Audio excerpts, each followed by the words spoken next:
Bonjour à tous. Dans le contexte actuel d'euphorie sur certains secteurs, notamment sur les semi-conducteurs, particulièrement quand on regarde depuis avril, ça devient difficile en fait pour ceux qui veulent investir intelligemment. Donc ça veut dire en gérant le risque au lieu d'y aller les yeux 100% fermés. Et donc les gens souvent, ils se sentent un peu perdus par rapport à ça et je vous comprends tout à fait. De l'autre côté, en plus, on voit ce genre de graphique qui nous montre en fait que, depuis la sortie de Netscape et depuis la sortie de ChatGPT, on a environ le même nombre de jours ici et on a en même temps le même nombre de gains. Donc 875 jours pour environ 145 de gains. Alors c'est sûr que quand on regarde ça, on se dit: «On est peut-être qu'au début, on est peut-être qu'à la moitié», et en même temps, quand on regarde des graphiques ici comme, le ETF des semi-conducteurs, on voit quand même qu'il nous a fait 3 hausses successives d'environ 240-260 et particulièrement quelque chose d'euphorique. Alors on est peut-être plus proche de la fin qu'on pense. Et donc ça devient difficile de se dire comment on investit là-dedans parce que souvent il y a le FOMO qui arrive avec ce dilemme psychologique de se dire je veux pas manquer, mais en même temps je veux pas tout perdre. Et la réalité, en fait, c'est que la plupart des investisseurs particuliers n'ont pas les outils pour pouvoir vraiment gérer le risque, quand on veut embarquer dans un marché comme ça, hein. C'est un petit peu comme si on saute dans une Formule 1, mais qu'on n'a pas de freins ou des freins qui fonctionnent très peu. Alors, tant que ça va bien, mais le moment où il faut freiner et qu'on n'a pas les bons freins, on risque de foncer, dans le mur. Moi, je voulais vous présenter une stratégie intéressante. C'est une stratégie que j'ai commencé à utiliser depuis quelques mois, donc je la maîtrise pas autant que les autres stratégies, mais je voulais vous la partager parce que j'ai trouvé qu'elle amenait vraiment une perspective différente de ce que la plupart des gens font, qu'ils connaissent les options ou pas. Et ne vous inquiétez pas, je vais vraiment l'expliquer, même pour les gens qui ne comprennent rien aux options. Le but, c'est vraiment juste de vous ouvrir les yeux sur des outils qui sont disponibles. Évidemment, il faut les apprendre, hein, c'est pas une recommandation d'aller les utiliser pour ceux qui ne s'y connaissent pas, parce qu'il y a des risques évidemment dont je vais parler. Si vous restez jusqu'à la fin, vous en entendrez parler. Mais voilà, je trouvais ça vraiment intéressant de vous parler de cette stratégie parce que, particulièrement dans un moment euphorique comme ça, c'est le genre de stratégie en fait qui peut vraiment nous sauver versus de parier vraiment juste dans un sens. Et si on a raison, ça va aller très bien, mais si on a tort, ça risque d'aller très mal. Donc voilà, le but c'est de transformer en fait l'approche de gauche vers l'approche de droite. Vous voyez ici, on a un graphique linéaire, donc ça veut dire que si vous risquez 1 $, vous pouvez en gagner 1 $ aussi. Donc voilà, ça c'est si on achète les actions ou l'ETF. À droite, vous voyez, c'est la stratégie et vous voyez la ligne de profit est beaucoup plus intéressante parce que si on a raison, en fait, on voit que ça monte vraiment ici rapidement. Si on a complètement tort, en fait, c'est plat, donc c'est super. Et si ça bouge pas trop, c'est la zone à risque ici au milieu. C'est ça qu'on va voir en particulier, comment le gérer, parce qu'évidemment, c'est pas une stratégie où on l'achète et on l'oublie, hein. Ça, c'est une stratégie qui demande un peu plus de gestion, mais vous voyez, la récompense peut être très intéressante. Et regardez aussi ici, on réduit la perte maximum à 5 600, alors qu'ici la perte maximum est de 60 000. Donc évidemment, voilà, c'est une stratégie qui a ses pour et ses contre, mais c'est une stratégie qui, dans la configuration actuelle, je trouvais était intéressante à vous partager. Et alors pour construire cette structure, j'utilise des options, ne vous inquiétez pas, vraiment, je vais les expliquer d'une manière que même les débutants pourront comprendre. Si vous connaissez déjà les options, vous pouvez déjà regarder dans les chapitres pour à la section suivante, mais vraiment, je vais vous donner l'essentiel en 2-3 minutes pour comprendre ce qui se passe. Alors, il y a des options d'achat, qu'on appelle des calls en anglais, et des options de vente, qu'on appelle des puts en anglais. Alors, les options d'achat, le plus simple, c'est de penser comme si on veut faire, par exemple, un dépôt. Donc, mettons qu'il y a une maison qui nous intéresse. Eh ben, si on est dans un marché immobilier comme il y a quelques années où les prix n'arrêtaient pas de flamber, ça peut être intéressant de mettre un dépôt pour bloquer le prix et par exemple pour 3 mois. Donc par exemple, mettons qu'on a une maison qui vaut 200 000 $, eh ben, on pourrait dire au propriétaire, je te donne 5 000 $ et pendant 3 mois, tu réserves la maison pour moi et je peux l'acheter à 200 000 $. Voilà. Et ça peut être quelque chose qui arrange les deux parties, évidemment, hein, pour qu'un contrat se fasse, il faut qu'il y ait intérêt des deux côtés, mais globalement, c'est ça l'idée. Et donc, le gros avantage de ça, c'est que si on a raison et que le marché continue de flamber, on peut avoir la maison à un bon prix, et donc le 5000, peut-être qu'en fait, ça nous a permis d'économiser 20, 30, 40 000 $. Et en même temps, si on s'est trompé, et que finalement le marché immobilier a complètement crashé, on peut juste ne pas acheter la maison, alors que si on l'avait achetée à ce moment-là, peut-être qu'elle vaudrait 150 000 3 mois plus tard. Bon, j'exagère pour l'exemple, mais c'est juste pour vous montrer un peu l'idée. Donc voilà, ça peut être intéressant de faire ça. De l'autre côté, le put ou l'option de vente, c'est un petit peu comme payer une assurance pour une voiture. Donc là, par exemple, on paierait pour une assurance sur un ETF ou sur une action. Et l'idée, ce serait de se dire, on se protège, pareil, pour une période donnée, contre un crack. Et donc, je voulais vous donner ici un exemple avec l'ETF SPY, que vous connaissez peut-être, c'est pour le SP500, c'est l'ETF le plus utilisé au monde, d'après ce que je sais. Et donc après les 2 derniers mois où il y a une croissance exceptionnelle, hein, pour simplifier, mettons, on va dire, plus 20% en 2 mois, même si ça s'est fait en 4 semaines, heu, et ben, vous pourriez, pour environ 2,6 % avoir une assurance 0 franchise pour 3 mois, pour protéger environ 75 000 $. Et donc ça vous coûterait seulement 2 000 $ pour protéger 75 000 $, donc c'est ça fois 100 parce qu'un contrat, c'est pour 100 actions et ou ETF. Et donc voilà, 2 000 $ pour protéger 75 000 $ pour 3 mois, c'est pas mal quand on est dans une situation justement très incertaine comme en ce moment où, en théorie, n'importe quand, il y a plusieurs signes noirs ou signes gris qui pourraient se déclencher. Et ben voilà, c'est ce qui permet de dormir, à tête reposée. Donc maintenant vous avez une petite idée un petit peu il existe un contrat un peu d'assurance et il existe un contrat, un peu de spéculation, mais d'une manière quand même, où on risque pas énormément gros. On n'a pas besoin de mettre le capital. Ici, la personne ici qui met le dépôt, en théorie, elle a pas besoin de bloquer le 200 000 $. Bon, évidemment, si elle a envie d'acheter la maison dans les 3 prochains mois, c'est mieux qu'elle ait l'argent, mais voilà, l'idée, c'est de se dire: «On a l'option». Littéralement. Et donc, la stratégie que je voulais vous présenter aujourd'hui, donc je vous ai montré le graphique plus tôt, elle s'appelle Ratio Back Spread en anglais, je ne connais pas le nom en français, mais en gros, si vous le cherchez, la plupart des outils vont vous le donner. Et l'idée principale, c'est de se dire, ben, je pense qu'il va y avoir un mouvement tellement grand dans un sens ou dans l'autre, parce que justement, on est dans cette période euphorique. Donc, par exemple, si on regarde les autres périodes euphoriques dans le passé, on pourrait se dire, ben, en théorie, ça pourrait peut-être prendre 50 à 100% d'ici mettons, les 3 prochains mois ou la fin de l'année. Si on regarde l'ETF des semi-conducteurs que je vous ai montré au début, il a pris plus de 60% en 2 mois. Qui dit qu'il va pas prendre un autre 60% dans les 2 prochains mois? De l'autre côté, après, dans une période euphorique comme ça, il peut tomber encore plus vite qu'il est monté. Donc il pourrait aussi perdre 40, 50, 60% en 2 semaines ou 3 semaines, parce que ça descend plus vite que ça monte en général. Et donc l'idée, c'est de se dire, on va vendre un contrat cher qui est proche du prix actuel, qui va financer l'achat de 2 contrats pas chers, et c'est ça qui permet d'avoir un coût d'entrée qui est proche de 0, et donc qui nous permet d'avoir cette ligne, vous savez, plate dans la partie du graphique où si on se trompe, que je vous avais montré au début. Et donc c'est ça qui est intéressant dans cette stratégie, et donc je vais vous montrer les outils, hein, je vais revenir dessus, ne vous inquiétez pas, mais voilà, je voulais vous parler un petit peu de comment ça marche, et il y a aussi le fait que ça peut marcher dans les 2 directions. Donc ça peut marcher que ce soit haussier ou baissier. Donc voilà, et potentiellement on peut prendre les 2 aussi. Alors évidemment, il y a des choses à prendre en considération, mais voilà, globalement, c'est comme ça que ça fonctionne l'ingénierie. Alors on va regarder ça en détail. J'ai même des simulateurs que vous pourrez accéder et vous faire une copie vous-même. Donc voilà l'image du haussier dont je vous parlais. Donc vous voyez la fameuse ligne qui est plate ici, qui descend un petit peu ici. Donc ça c'est entre maintenant et l'expiration, mais on va y revenir. Et ça, c'est voilà, si le prix de l'action explose, et ben voilà, on peut vraiment faire des profits énormes. Et donc, l'intérêt de cette stratégie, c'est qu'elle est asymétrique. Donc, c'est vraiment, on risque peu pour potentiellement gagner gros. Et donc, c'est ça qui est vraiment intéressant. Vous voyez, les chances de profit, évidemment, sont illimitées parce que le prix peut monter il y a pas de limite.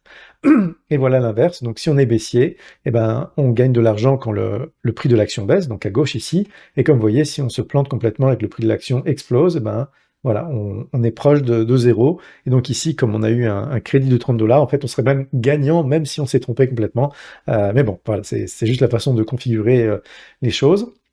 Et donc, vous voyez les 2 superposés aussi pour vous montrer, voilà, c'est à peu près le même profil, donc dans un sens ou dans l'autre. Évidemment, quand on parie à la baisse, le profit maximum, lui, il est déterminé parce que une action peut seulement tomber à 0, elle peut pas être en négatif. Donc voilà, ça c'est si ben, l'action ou l'ETF donc fait faillite, évidemment, ça tombera à 0, bon, ce qui est quasiment impossible, mais voilà, c'est pour vous donner une idée versus ici. Alors, maintenant, je vais vous montrer ce site web que vous pouvez aller voir si vous voulez, Option Strat, et si vous cherchez le Put Ratio Back Spread ou le Call Ratio Back Spread, bon, vous pourrez voir les 2 graphiques ici que je vous ai mis justement dans la présentation juste avant, et vous pourrez jouer avec les choses, mettre les ETF ou les actions qui vous intéressent, etc. Si vous ne savez pas comment configurer ça, c'est le genre de choses que j'aide mes clients justement à déterminer la meilleure stratégie et à simuler tout ça pour que, en fait, ils puissent savoir d'avance comment ça va se dérouler pour ne pas être surpris. Ce que j'ai fait aussi, c'est que j'ai créé des simulateurs un peu plus simplifiés ici. Et donc je vous mettrai les liens si vous voulez les télécharger. Vous voyez, j'ai mis ici des choses que vous pouvez modifier pour aussi vous faire une meilleure idée, surtout que ce site web en ce moment il est gratuit, mais n'importe quand il pourrait changer, etc. Alors que si vous faites votre copie de ce Google Sheet, ben, vous pourrez l'utiliser n'importe quand. Alors ce que je voulais vous montrer avec les graphiques rapidement, donc si on regarde le fameux V ici, hein, des deux côtés, ça c'est à l'expiration. Vous voyez ici, on a quelque chose qu'on peut bouger en bas, et donc ça c'est aujourd'hui, ça c'est à l'expiration. Et donc à l'expiration, ça a vraiment cette forme, avec la perte maximum. Vous voyez la perte maximum ici de 5010, en fait elle est vraiment ici, si on arrive à la voir exactement, on verrait 5010, donc à l'expiration, si le prix de l'action est en fait juste au niveau de ce qu'on a acheté, parce qu'à ce moment-là, nos contrats ne valent rien, parce que si quelqu'un peut l'acheter à 560 au prix du marché, notre contrat ne vaut plus rien. Par contre, là où c'est l'élément un petit peu magique qui arrive, c'est que, regardez, avant l'expiration, vous voyez à quel point cette courbe, elle monte vite, hop, voilà, ici, c'est vraiment intéressant. Et donc, c'est là que ça devient vraiment de la gestion active dont je vous parlais avant, c'est pas quelque chose qu'on achète et qu'on oublie, parce que quand on l'achète ici, regardez, bon, là, toute la ligne quasiment, elle est au-dessus. Donc, en théorie, au départ, quand on ouvre cette position, en fait, on est même payé 10 $ ici. Donc, ici, on vend un contrat à 610, qui est proche du prix actuel, et on achète 2 contrats à 560. Et pourquoi on fait ça? Vous pourrez me dire, en fait, c'est parce que si vous allez sur un site web comme ici, là, Option Chart, vous pouvez chercher pour l'ETF, donc ici c'est SMH, et bon, c'est un site web gratuit, donc c'est pour ça que je vous le montre, là, si vous voulez, si vous vous y connaissez, vous pourrez toujours aller voir. Et donc ici, j'ai choisi le 17 juillet, donc on va aller voir le 17 juillet, on va regarder ici les puts, donc qui sont des options de vente pour parier à la baisse. Et donc si on va voir donc le 610, voilà, il nous offre environ 42 $ par action. Et le 560, en fait, il coûte à peu près 21 $. Donc c'est pour ça que si on reçoit 42 $ et qu'on paye 2 fois 21 $, eh ben on est à peu près à l'équilibre. Et donc c'est pour ça qu'ici, il nous dit qu'on a un débit ou un crédit. Donc si c'est un débit de 10 $, mais ça aurait pu être un débit dépendamment de quand est-ce qu'on le fait, hein, ça peut changer. C'est juste pour dire que globalement, cette position, quand on rentre, elle ne nous coûte rien. Vous voyez, on n'est jamais en négatif ou très peu, là, de 10 $. Voilà. Donc c'est ça le plus gros intérêt. Et en fait, regardez à quel point ça baisse doucement. Et donc, vous voyez, globalement, cette courbe, elle va glisser tranquillement. Et donc, c'est pour ça que si le prix, en fait, il reste dans cette zone ici, il bouge pas, eh ben, ça devient moins intéressant, mais on peut sortir avec une petite perte. Au lieu d'avoir cette perte maximum de 5000 qui est à l'expiration, regardez, si on sort après 26 jours, qui est quand même assez long, on va même le mettre à 30 jours, voilà, pour... hop, voilà, 30 jours, donc il reste 16 jours. Quand même, hein, on a pris à peu près les 2 tiers du contrat ici, de l'expiration, et on perd seulement, en théorie, environ 1100 $ au lieu du 5000. Et donc voilà, c'est une manière de gérer le risque en se disant, on profite du fait que cette courbe, en fait, elle va juste s'écraser dans les derniers 2-3 semaines. Vous voyez, hop, d'un coup, ça tombe comme ça.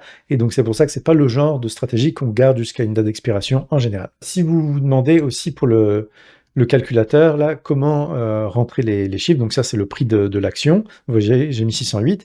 Ici j'ai mis des pourcentages exacts que j'ai retrouvés là-dedans, mais vous n'êtes pas obligé, vous pourriez prendre le pourcentage qui est ici, 50%, et bon, si vous le rentrez, le 50%, ici, hop, voilà, ça va vous donner des calculs automatiques qui vont être un petit peu différents, mais pas énormément, donc ça ne change pas complètement l'idée principale de la stratégie, c'est juste que si vous vous y connaissez, bon, bah, j'ai mis l'option pour mettre les 2 pourcentages ici.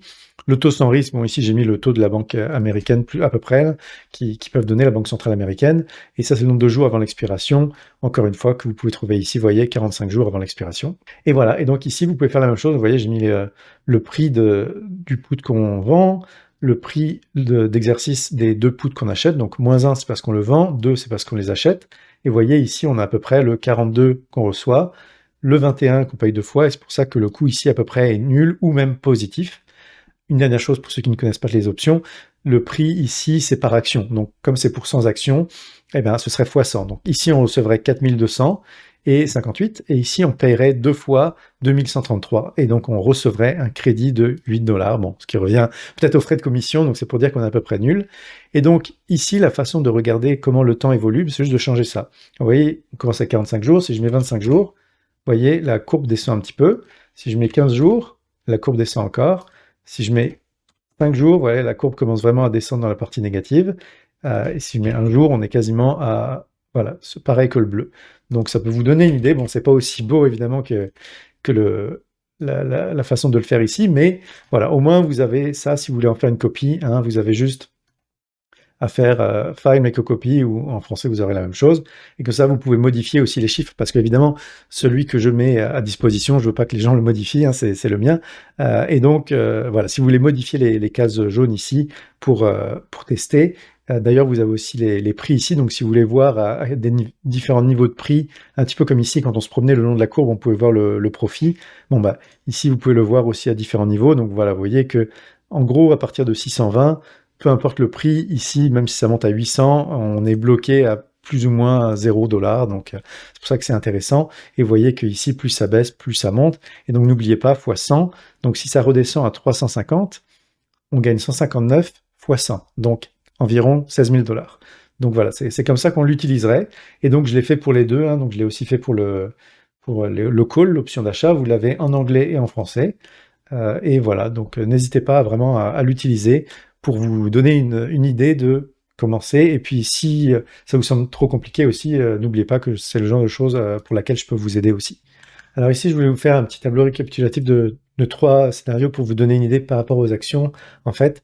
Et donc ici, on va comparer l'achat de 100 actions de SMH, ici, à si on prend la stratégie haussière. Donc on parie à la hausse, et comme vous allez voir, ben, on a différentes options. Donc si vraiment il y a un crack de 40%, la personne avec les actions, elle a mis 60 000 $ à risque, et ici elle en perd 24 000, et il y a des bonnes chances qu'elle transforme cette perte papier en perte réelle, parce qu'il n'y a pas grand monde qui peut prendre moins 40%, surtout que ça arrive souvent rapidement, et rester serein.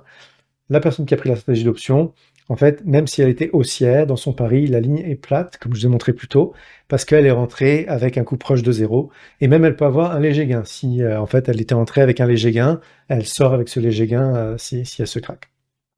La stagnation, alors bon, ici le capital est immobilisé sans rendement, alors évidemment c'est moins intéressant que si on avait eu des gains sur même de 2-3% par année, hein, sur ce capital pendant 3 mois, mais bon, c'est ça le risque. Ici, on a une perte maximale qui peut être atteinte si on reste jusqu'à l'expiration, comme je l'ai dit, la plupart des gens ne le font pas, mais au moins on sait d'avance à peu près la perte qu'on va avoir en fonction de quand on va sortir, et donc c'est quand même intéressant.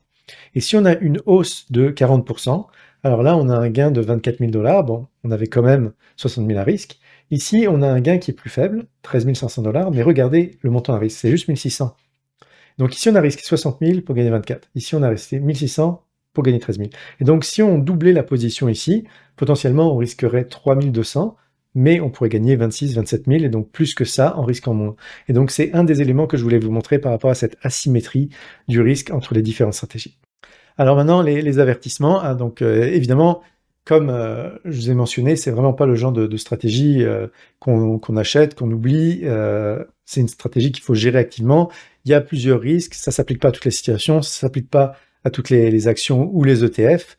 Un des plus gros risques qui existent, c'est le fait de pouvoir être assigné, parce que surtout si on l'utilise sur des options américaines, parce que les options américaines, on peut être assigné n'importe quand avant date d'expiration. Les options européennes, c'est différent, c'est juste à l'expiration.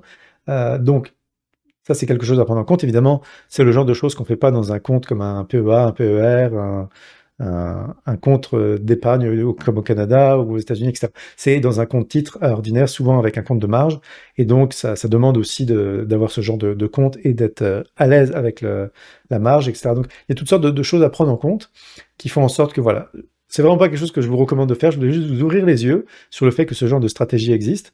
Si vous voulez vous amuser dans un compte de démo, un compte papier, pour voir comment ça bouge, n'hésitez pas même à ouvrir dans les deux sens, hein, un haussier, un baissier. Comme ça, vous pouvez regarder comment ça bouge dans les prochaines semaines, les prochains mois. Vous pouvez le prendre pour 2-3 mois, juste pour observer comment ça évolue.